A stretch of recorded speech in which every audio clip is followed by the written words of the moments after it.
The essence of Playwork is this. We work to the child's agenda, to children's agenda, unlike almost any other adult who works with children. It's an almost unique relationship between the play worker and the child. Most other adults who work with children bring an adult agenda to that relationship. So teachers have to teach the national curriculum. A doctor has a kind of adult agenda when he or she is working with a child who's sick, to make them better, but it's an adult view of what's needed and so on. Even parents have a kind of constant, ongoing adult agenda in their life. And parents in particular, it's unusual for a parent to give an hour or 2 hours undivided attention to a child. The phone rings, dinner's ready, all those things, all sorts of things interfere with that. So the play worker is unusual in that they work with the children's agenda. You have to think about where the child is at this moment, try and get to know each child so that you can work with them.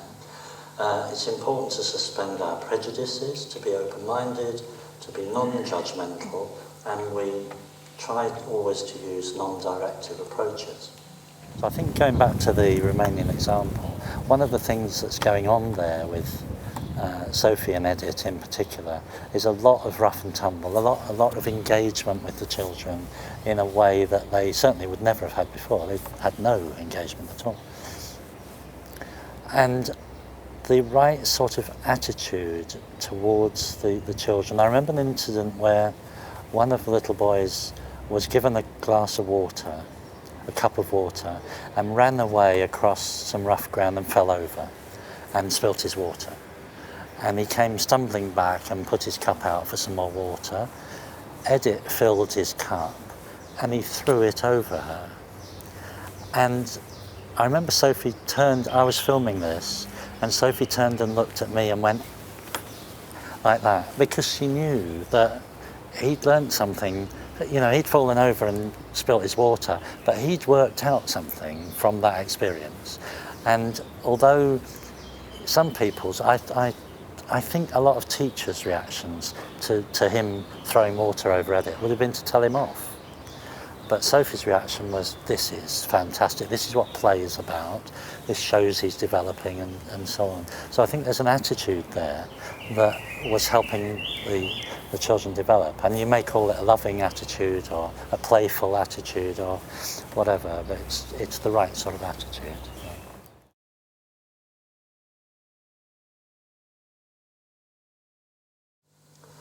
So you get rid of the barriers to play, and then you set about trying to enrich the child's experience through improving their environment. And the Portsmouth principle, I really wish I hadn't called it that because it's a bit pretentious, but I'm kind of stuck with it now.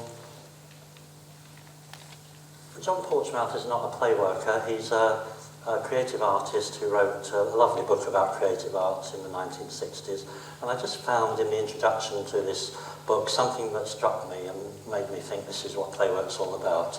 And I quoted it in this very good book called Playwork Theory and Practice, which also has my name on the front, and which also you can buy and give us some royalties for the charity.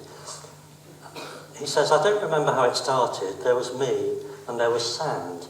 And somehow there was a wooden spade, and then there were castles. I don't even remember asking how to do it. The need was big enough, and the way was there. Or maybe I'm not remembering exactly. Perhaps I only found what someone had provided, someone who had anticipated the need.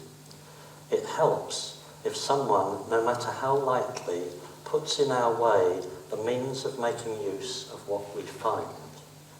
That last sentence almost sums up what Playwork is about, and it does, I think, sum up a brilliant way of working with children. It helps if someone, no matter how lightly, puts in our way the means of making use of what we find.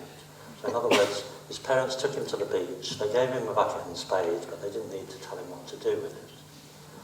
So that's what Playwork is about. It's about creating environments that will enable children to play for themselves.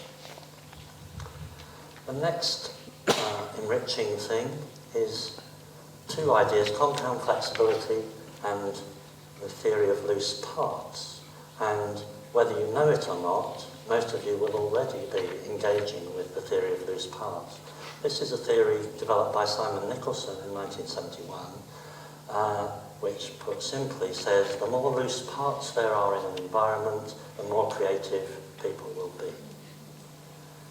Now, if we were in a classroom at this moment, I would say to you, I'd like you all to get into groups of 3, and I'd like you to build a den with whatever is in this room. I've done that dozens of times, and every time children, adults love it, love getting into the whole thing of building their own den, and are remarkably creative with anything loose that's in the room. Nicholson talks about the beach as being a wonderful loose parts environment because the beach is full of sand and water and the debris left behind by visitors and the debris left behind by the tide every time it comes in, so it changes all the time, and the rock pools change every time the tide goes in and out and so on. So, loose parts is very important. Compound flexibility concerns the interconnection between the degree of flexibility that children experience in their environment and the development of flexibility in their own thinking processes, their problem-solving abilities and so on. And again, I haven't got time to go into a lot of detail about that. Third thing that is important for play workers, enriching the play environment, is my colleague Sophie said to me, I've noticed how many children use the phrase, remember when they're talking about something that means a lot to them.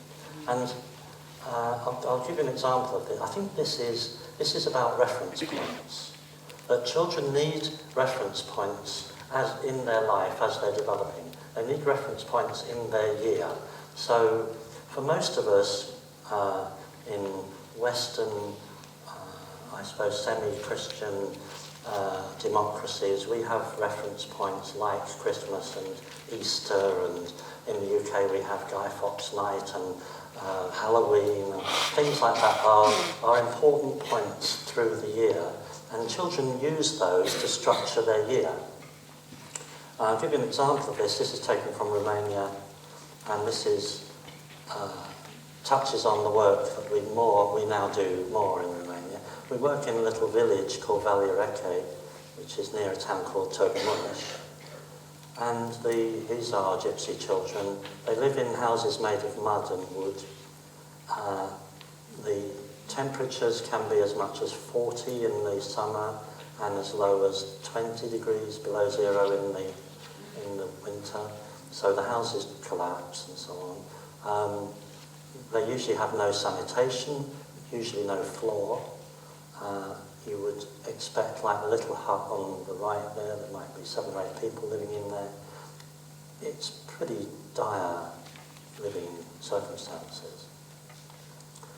One of the we do lots of things. We do a feeding program and we do education stuff, and we pay for their medicines and so on.